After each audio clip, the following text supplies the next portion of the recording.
To Florida Live. I'm Garrett Wymer, and thanks for joining us on this Tuesday afternoon, live on Fox Local, fox13news.com, fox35orlando.com, and also on YouTube. We have a busy afternoon here and a lot to get to, so let's go ahead and jump right in. Coming up at 2:20, we're going to be speaking with Gary Fineout from Politico Florida about a milestone political shift in South Florida.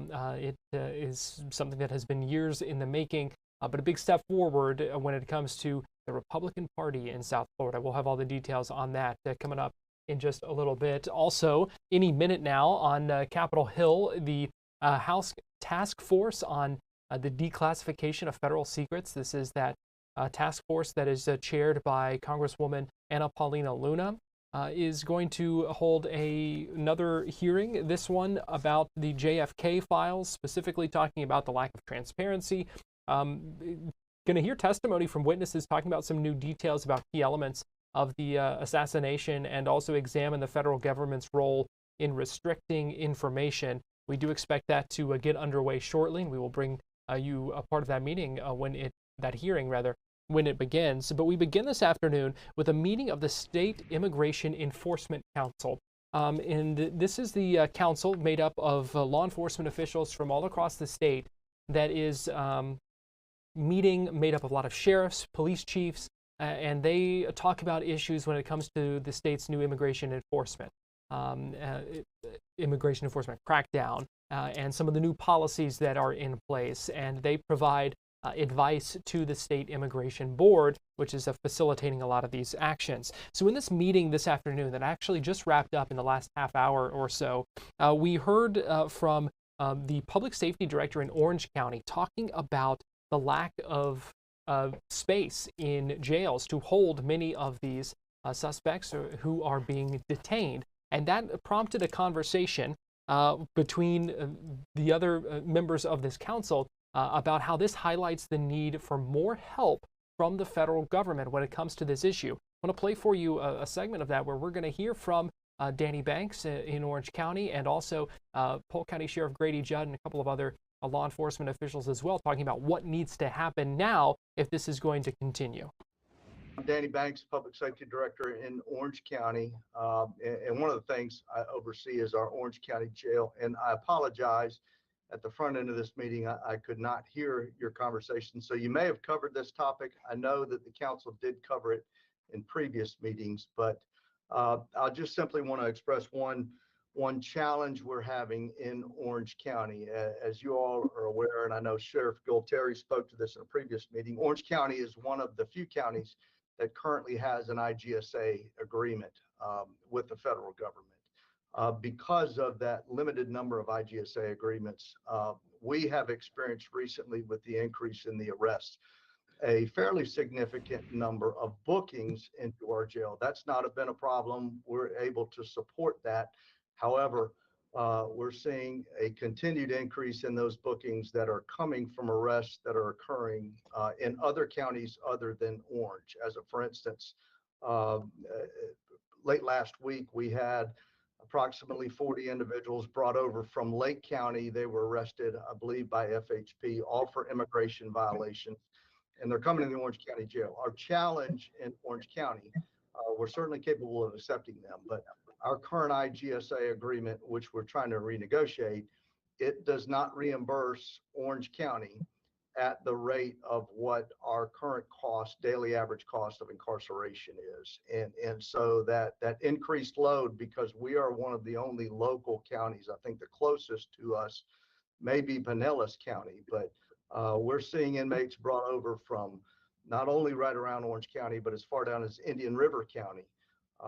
And it is, I'm fearful that as you all, as local law enforcement agencies, continue to elevate your own opportunities to make these arrests, and you bring them to Orange County, I'm fearful it's going to lead us to maxing out our jail space, such that we won't have any more room at the end, and then limited by where you can take them.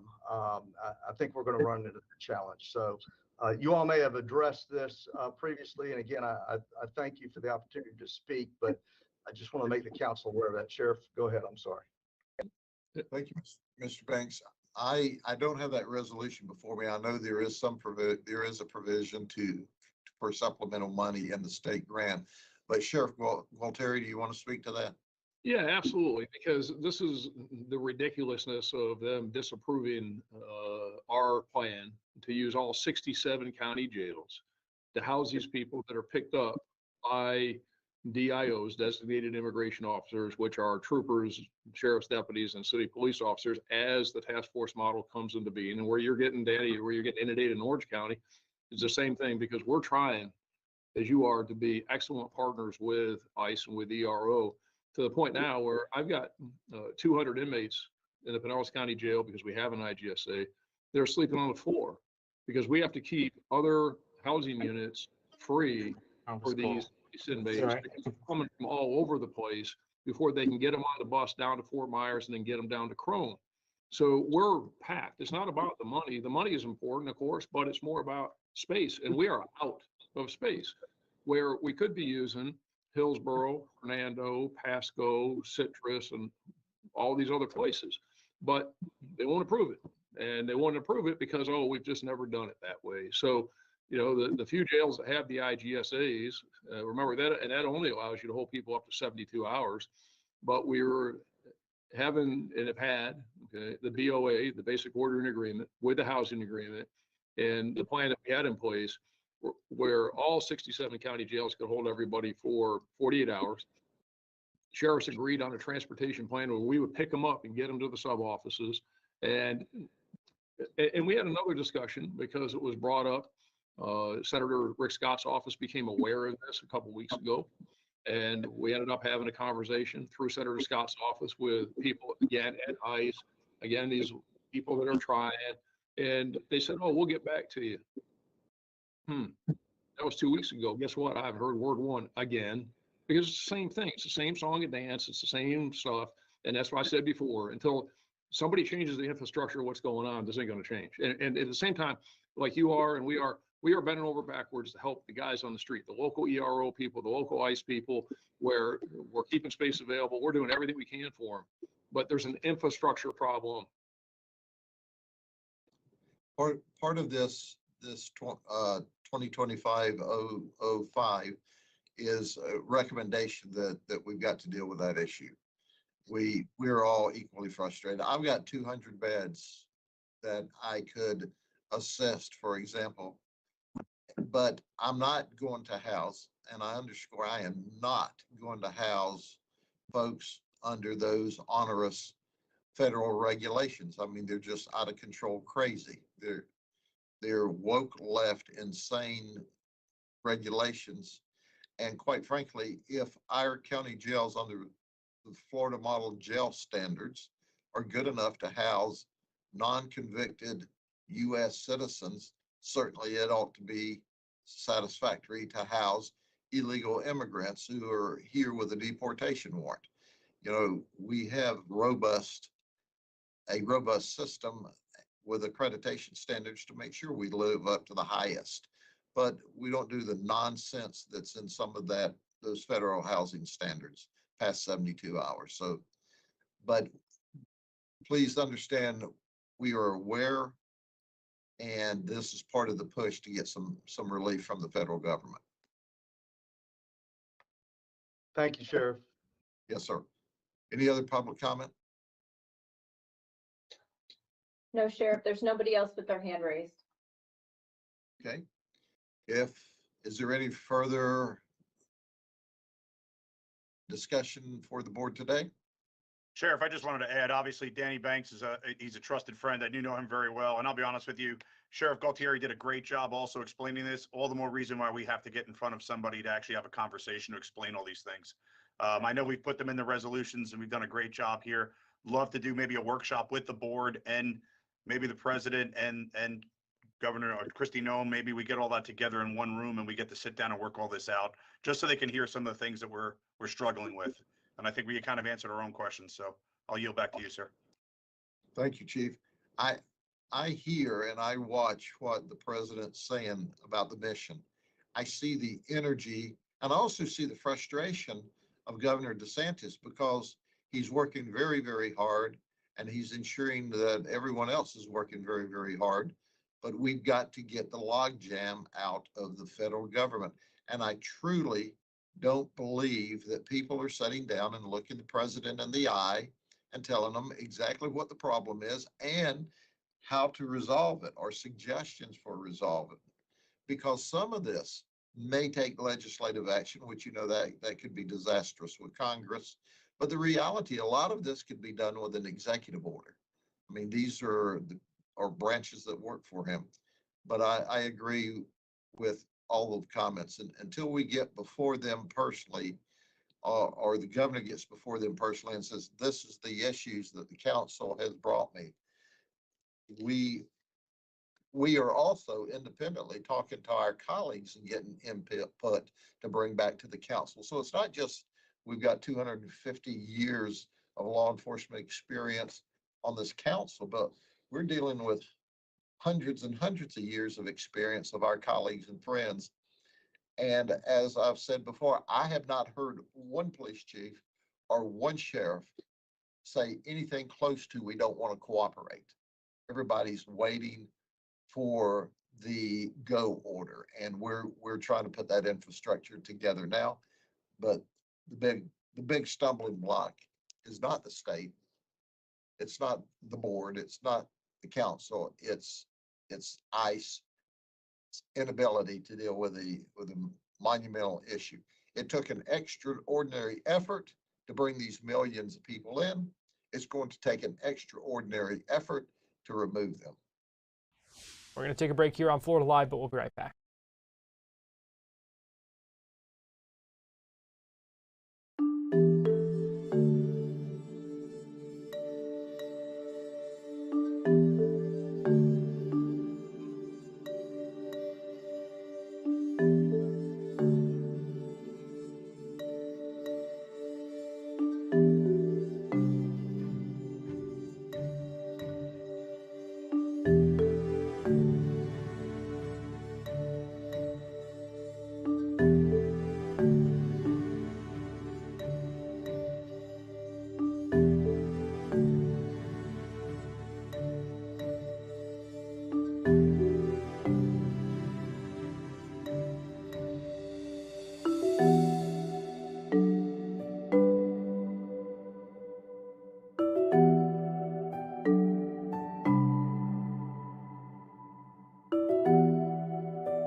Welcome back into Florida Live. I'm Garrett Wymer, and thanks for joining us on this Tuesday afternoon live on Fox Local and on YouTube.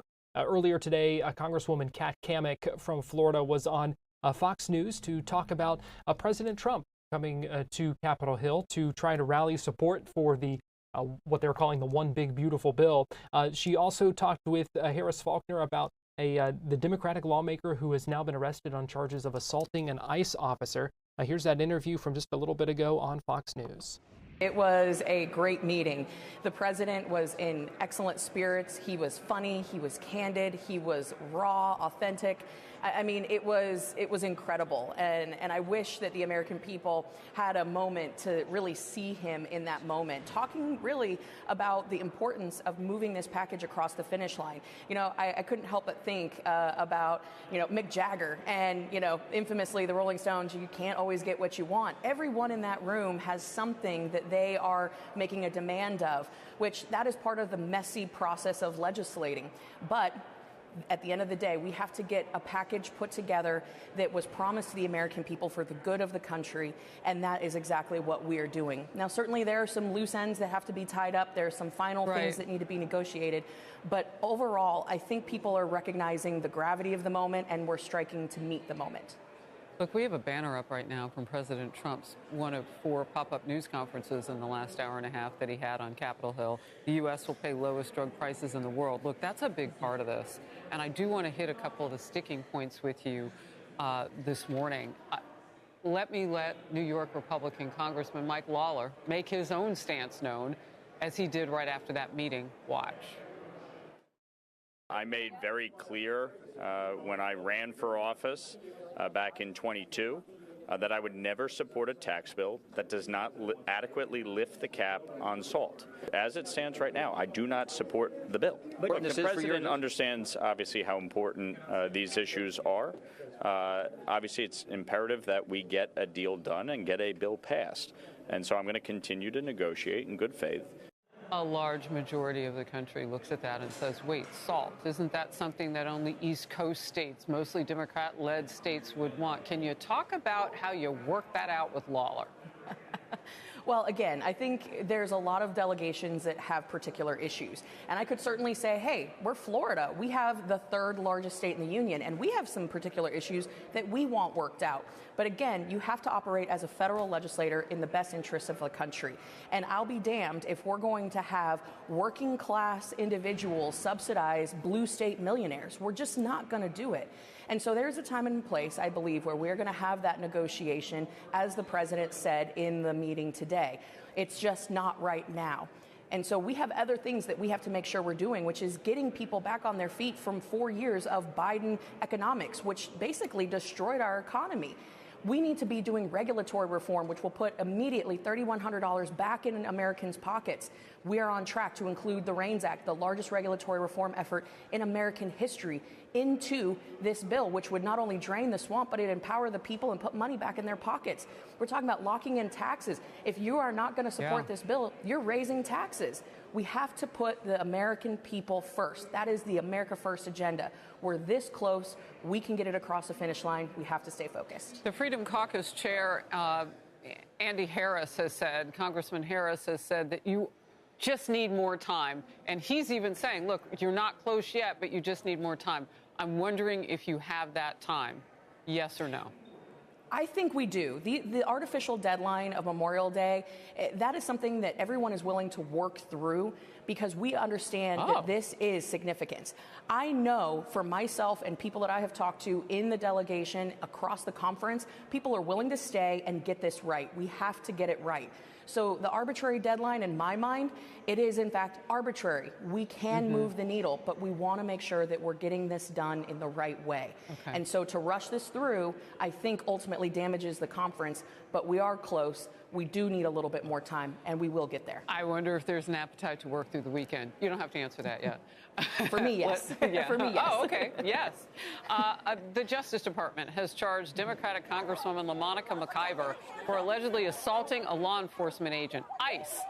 I mean, these lawmakers, and there were more than just this one that were being looked at. You know, the mayor of Newark, where this ICE detention center is, was arrested and charged with trespassing. This got really, really, really, really chippy. What is your take on what's happening with her? Listen, you lay hands on an officer, you are going to face the consequences. This is an F around, find out moment, and she is about to find out.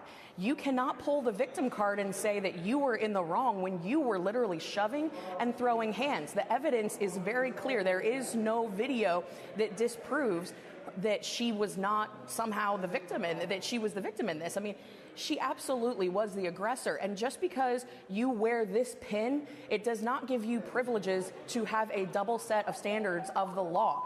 You are charged with making sure that you are upholding the law, that you are a good steward, and she has violated her oath of office. So I think she has a lot of consequences headed her way, and I fully support DHS and DOJ pursuing them to the fullest extent. And again, that was Congresswoman Kat Kammack on Fox News just a little bit ago, and for the most part talking about President Trump going to Capitol Hill trying to rally the troops and get that bill passed. We're going to take a break here on Florida Live, but we will be right back after this.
Welcome back into Florida Live. I'm Garrett Wymer, and thanks for joining us on this Tuesday afternoon live on Fox Local and on YouTube.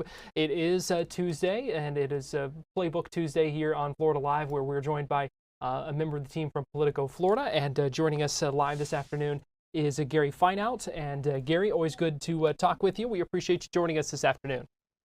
Well, thanks for having me on. Yeah, it's about to be summertime in the state capitol, and we still don't have a budget. Yeah, and there is no doubt about that. We will get into that in just a minute, but I want to start here by talking about a political shift in South Florida that has hit a pretty major milestone. Basically, there were some new numbers that were posted yesterday that show that Republicans are now the number one party by voter registration among active voters in Miami-Dade County. And essentially, that's a big moment for the Republicans because, of course, Republicans have been dominating in Florida the last several election cycles and have pretty much turned the state from purple to red. But Miami-Dade kind of represented one of the last bastions of Democrats. It's obviously it's a large area. It's a very highly diverse area, and Democrats had always counted on doing well in Miami-Dade as part of their pathway back to relevancy. But now what you have is that the latest numbers show that Republicans have overtaken Democrats in the amount of active voters. And there's a nuance about the wording there, active versus inactive. If you put active and inactive voters together, Democrats still have an edge. But it's a major sort of psychological moment for Democrats in South Florida. Yeah, and we know obviously this is something that has been kind of trending that direction, so certainly no surprise. But what is there an impact or fallout from this now that this catch-up kind of has happened? Well, I mean, it points to the problems that continue for Democrats. You know, if they want to be relevant in 26, if they want to be relevant in 28, or are we in a situation where this state has gone red, ruby red, and is going to be that way for the foreseeable future? I mean, and we need to put this into context that for people who may not realize this, 2016, which wasn't that long ago, right? It wasn't that long ago. Hillary Clinton took Miami-Dade County by 30 points over Donald Trump in that county. Obviously, Trump won the state overall, but she just trounced him in that county. So now we flip it, and Trump won the county in 24, DeSantis won the county in 22, and now you see this shift where now Republicans outnumber Democrats. And not only do they now outnumber Democrats and active voters, they're actually third. People who have no party affiliation, independents, are actually second in the county. So it just spells to the long pathway that Democrats have in this state if they want to get back to a point where they're going to be competitive in statewide elections like governor next year. I mean, obviously, we saw one potential candidate for governor, Jason Pizzo, left the party and is now planning to run as an independent. Governor DeSantis today made some comments where he basically, again, just repeated his assertions that the Democratic Party is dead and that he doesn't think anyone with a D next to their name can get elected. And certainly something that's going to be interesting to watch as as a new political season kind of ramps up for those campaigns. Now let's talk state budget, because obviously still at a stalemate. Still, what's going on, Gary? Well, I mean, they're in a part of the process that's kind of behind closed doors, and they trade offers back and forth between each other. Offers of what I would call top line spending levels, and that includes how much money you're going to set aside for tax cuts, how much money you're going to spend overall, and they can't reach an agreement. And they've been going back and forth now. Last week they announced, okay, we're not going to be meeting before Memorial Day. We're waiting to see anything this week as to whether or not they're going to be meeting next week. And, we just inch closer and closer to the drop dead date, which is July 1st. There could be a partial shutdown of state government unless a new budget is passed. I mean, we really haven't flirted with this in a long, long time. I mean, there have been a couple of moments where it's been dicey a couple times in Florida's history, but that's over like 20, 30 years. I mean, this is very unusual. And it's just a matter of who's going to, sort of blink in terms of where this all goes. I mean, I talked to the House budget chief yesterday, and he basically was like, look, we don't think the Senate is all that serious about bringing down the amount of money they want to spend. And so here we are. At what point does this get concerning? Well, I mean, I would obviously say July 1st, the day the new budget's supposed to be placed, would be very concerning. But I mean, a couple things to look for. Right now, it's kind of a procedural thing, but the House has voted to extend session till June 30th to give them all the way through the month of June. The Senate, however, has not concurred in that decision. And right now, because the two of them haven't decided, the session will end on June 6th. So if we come to June 6th and there's been no progress, then there'd be a lot of questions as to what's next. I mean, the governor could call them back into special session if need be. But that's sort of the thing that I'm really looking forward is there going to be anything happening between now and June 6th? Well, it's also interesting. I was listening in on the school board meeting in Orange County today, where they were having a work session about their budget and continually talking about we don't know how much money we're getting from the state. We still have so many questions. So now you're starting to see the fallout continue at the local level from no decision being made in Tallahassee. Well, yeah, without a doubt. And again, people maybe not know all the ins and outs, but basically the state of Florida does billions in matching money to local school districts. They get state dollars that are matched with local property taxes and other sources, and that's what these school districts use to budget for the next school year. And if you don't know what your how much money you're going to get from the state, it's kind of hard to start your own process. So I mean, and there's all sorts of ways that this will ripple out. Everything from You know, how many people are able to work for the state? Would the state have to shut things down? To the stuff like, you know, everything from, I don't know, road projects. And I mean, there's a lot of ways that they can kind of keep some things going. But the point is, we've not had that conversation yet. Like, what happens if? And I would think that at some point in the next few weeks, if they don't reach a deal, they will have to have that conversation about what's going to happen, who's going to do what. I think apparently in the early 90s, one of the things they had to go back and forth is like, who's an essential employee, who's a non-essential employee, and things of that nature. Now, lawmakers did agree on some things during this legislative session and have sent a number of bills now to the governor, who has to make some decisions for his part, whether or not to sign some pending legislation. Yeah. They last Friday, they sent about over 50 bills. They passed about 250 in the entire session. So they took a bunch of chunk of them and sent them to him.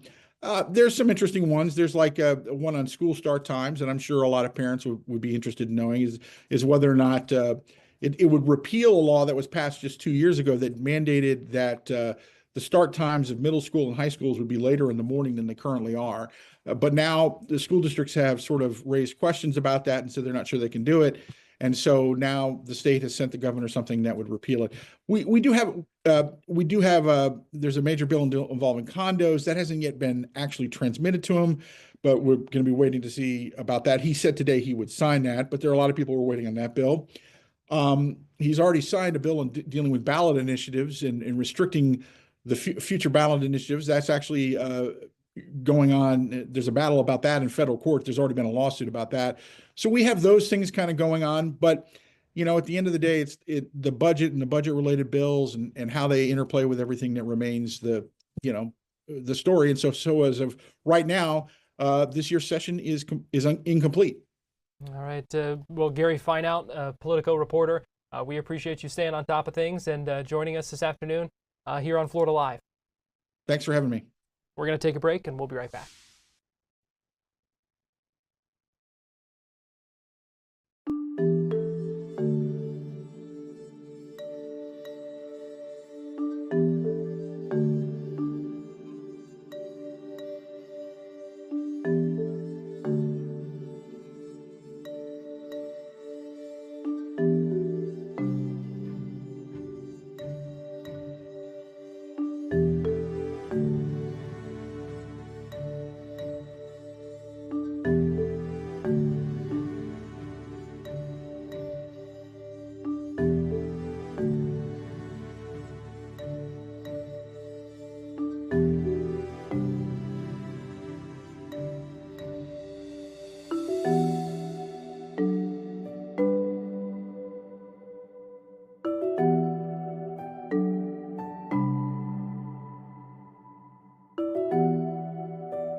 Welcome back into Florida Live. I'm Garrett Wymer, and thanks for joining us on this Tuesday afternoon. It is time now for our Tampa Connection, and for that we go to Fox 13 digital content producer Nancy Gay. Nancy, good afternoon. Good afternoon, Garrett. Today we're going to start down in Ruskin, where a father has been arrested. He is accused of shooting 3 of his sons over the weekend. Investigators say 36-year-old Christopher Lee Brown confronted his sons over a dispute regarding a car around 11:15 a.m. on Sunday.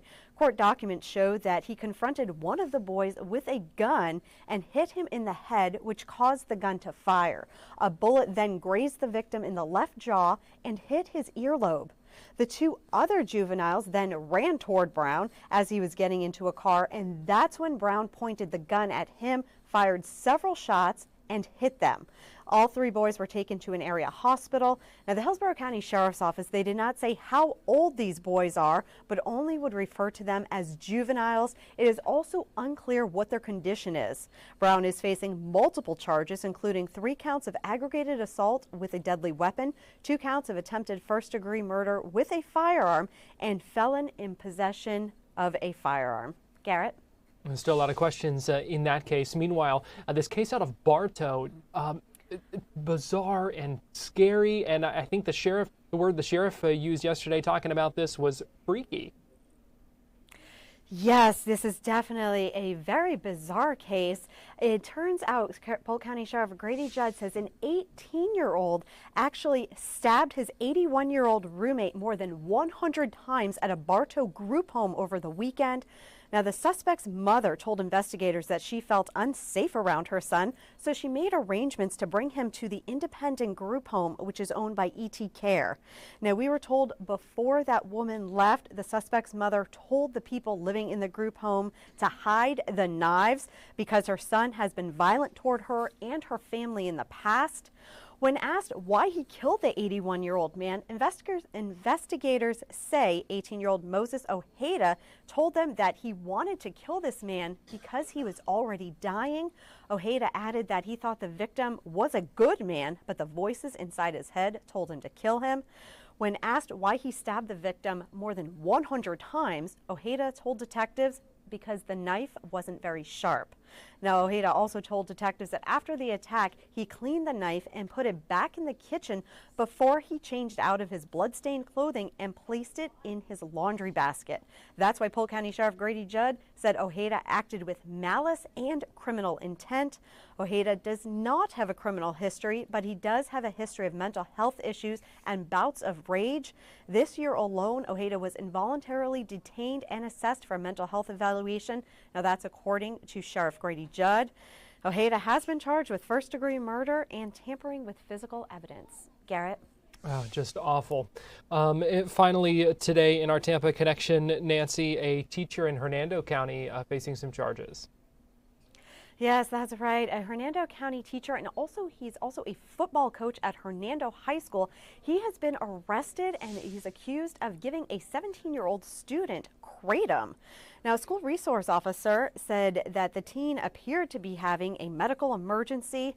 This resource officer said the 17-year-old was unresponsive, had a rapid pulse, he had shallow breathing, and was also hot to the touch. When the deputy performed a sternum rub, the student responded to it by sitting up and saying he was hot. Now, investigators say the student's vital signs were taken at the school, and they showed an elevated heart rate and elevated blood pressure.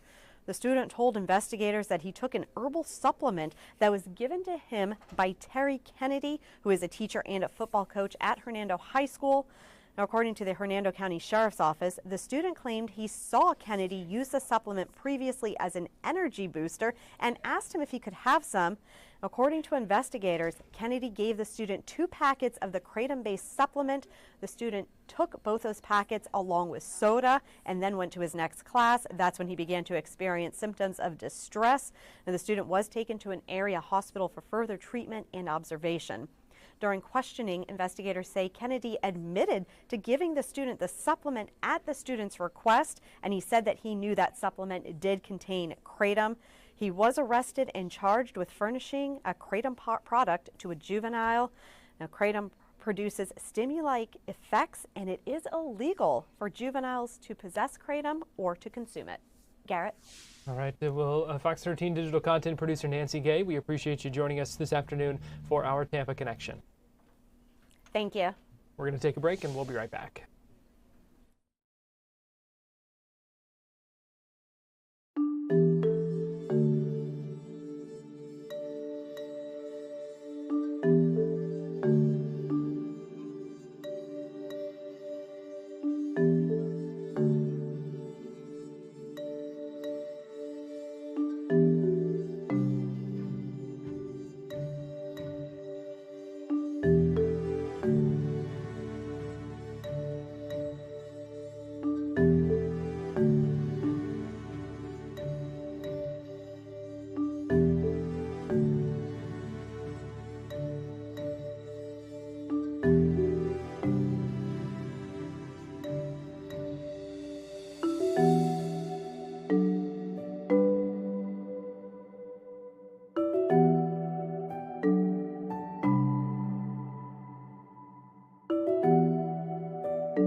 Well, good afternoon and welcome back into Florida Live. I'm Garrett Wymer, and thanks for joining us on this Tuesday afternoon.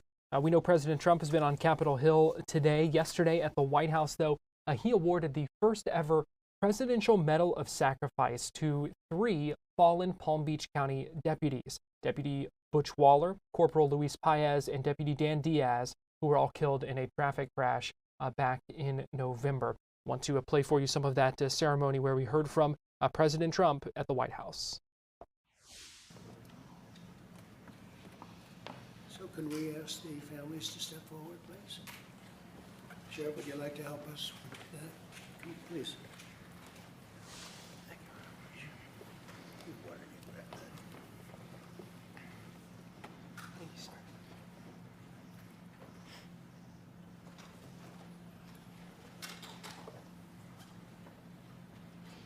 First families.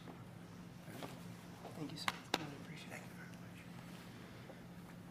Thank you very much. Thank you very much. You take care of yourself, okay? Thank you very much.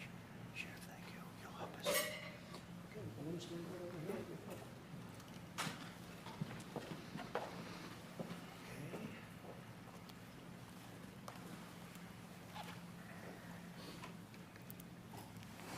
I gotta get me.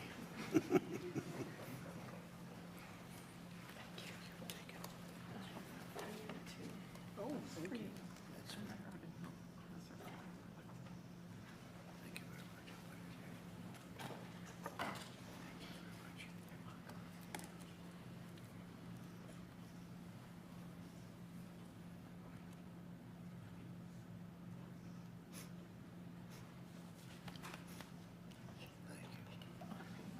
Would you like to say anything? I would like to thank you very much for honoring my husband and his brothers and for what you do for the country and making this so very special for them and for all the people to come. It's a club you never want to be in, No. but you've honored them and it just means the world. Thank you. Thank you for That's everything. great. Right. Thank you very much. Thank you. Appreciate it. Thank you. Very much. Would you like to say something about your father? You want me to go over there? Come on over here. Come on over here. To the mic. Right here. I viewed my dad as Superman, someone my whole life you look up to. He's an amazing guy, and it's horrible that this happened to all 3 families. But I'm glad that something was done about it, and we got represented, and everyone in the future will be. So, thank you. Thank you very much, sir. We'd be very proud of you. Thank you.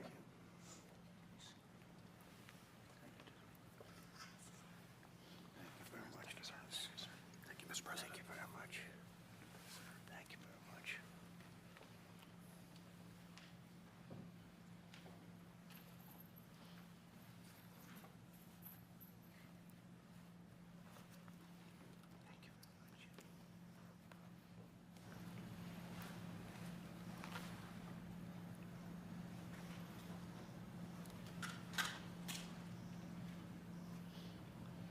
Mother would be proud of you.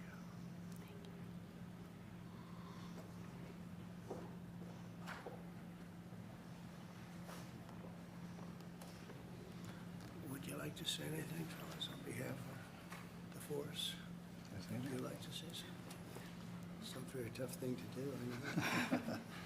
Would you like to say something, please? Mr. President, on behalf of Sheriff Rick Bradshaw and every member of the Palm Beach County Sheriff's Office, we can't thank you enough for taking the lead on this and recognizing the extreme sacrifice of our 3 brothers. Words really can't express how thankful we are. Thank you very much. And we have a 4th, and we're going to give this to you. Hopefully, it's maybe never going to be given out, so we'll give it to Sheriff Bradshaw, who's an incredible sheriff. And you've done an amazing job, and we'll have it should something happen. And that's right here, okay? So, Yes, sir. Thank you. and I hope it never has to be given out, frankly. Thank you very much. Thank you, Mr. President. Thank you very very much. Well, thank you. Do you have any questions for what you just saw? That's so important. I mean, people have talked about it for years. I want to thank Brian Mass for what he's done, Congressman. He's been unbelievable. He's a great representative.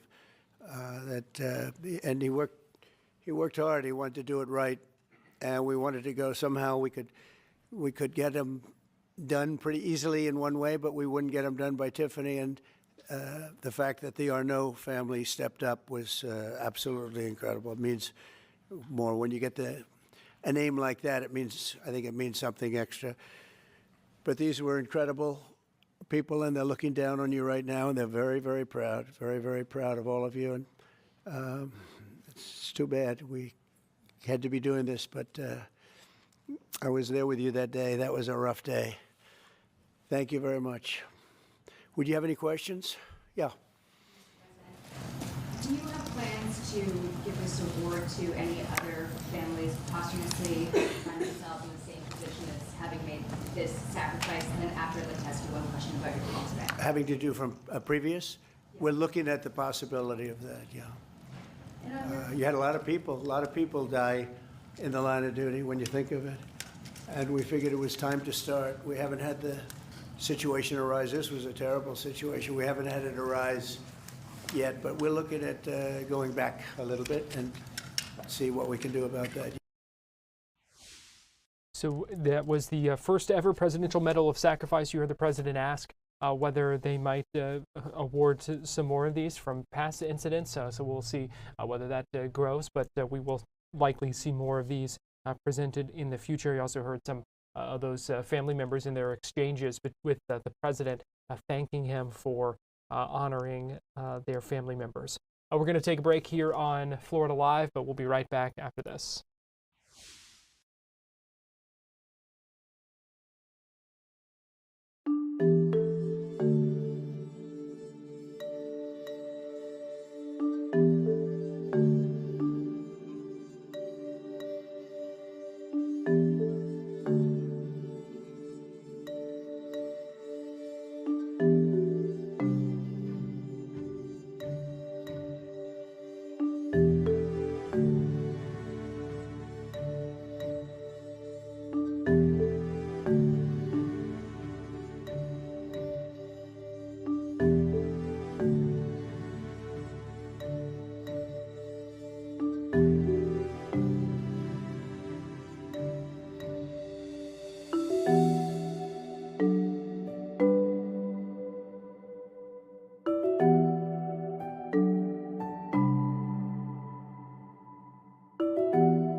Welcome back into Florida Live. I'm Garrett Wymer, and thanks for joining us on this Tuesday afternoon, live on Fox Local and on YouTube. I want to give you a live look right now inside the hearing of the second hearing of the House Oversight Committee Task Force on the Declassification of Federal Secrets.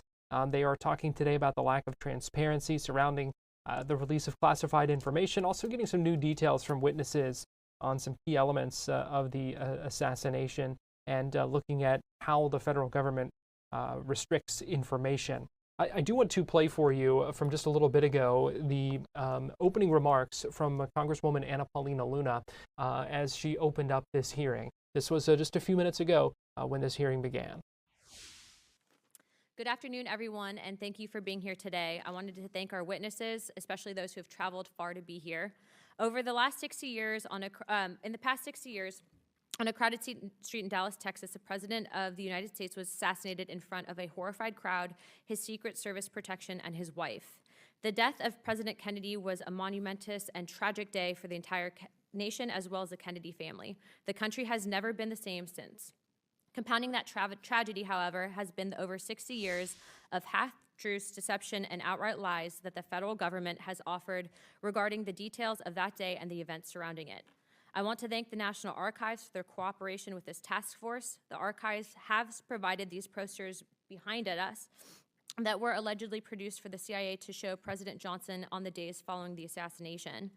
They are, of course, images of the Zapruder film that Americans have come to know as capturing the final moments of President Kennedy's death or life.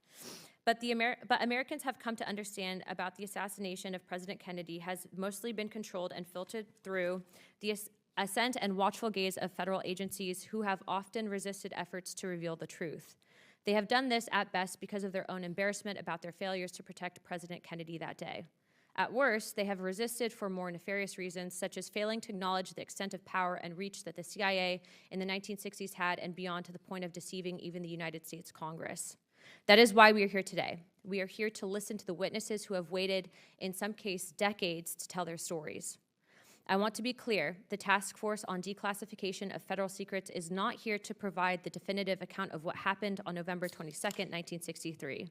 Instead, the task force is meant to root out the hidden pockets of federal government that has for too long remained in the shadows of our reach, out of our reach for even good faith investigators to reach.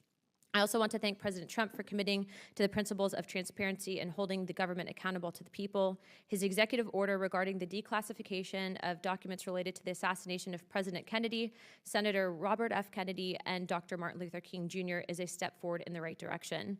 The job of the task force is to ensure that the federal agencies follow that order, because in the past, a president's order for transparency has not always been heeded by the most secretive portions of our government. The objective of this task force is not to indulge in conspiracy theories, but to push forward the release of information so these theories can be put to bed and so the American people can finally have truth.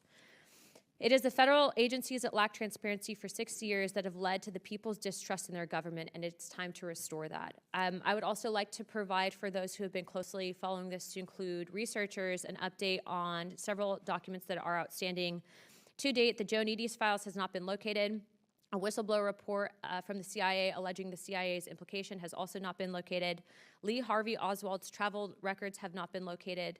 And the Diaz-201 file, who was a plausible suspect for the Delaney Plaza shooter, and then as well as the MSETA documents concerning CIA penetration of the Fair Play for Cuba Committee. Last week, for an update, I did speak to the CIA directly, not in a skiff, so I can talk about it publicly. And they did notify me that 4 of these 5 documents would be publicly released in the coming weeks, but there was one that was outstanding, and I do believe that that one outstanding document is the Joe Needy's file. Without further ado, I'd like to yield this next portion to Ranking Member Garcia.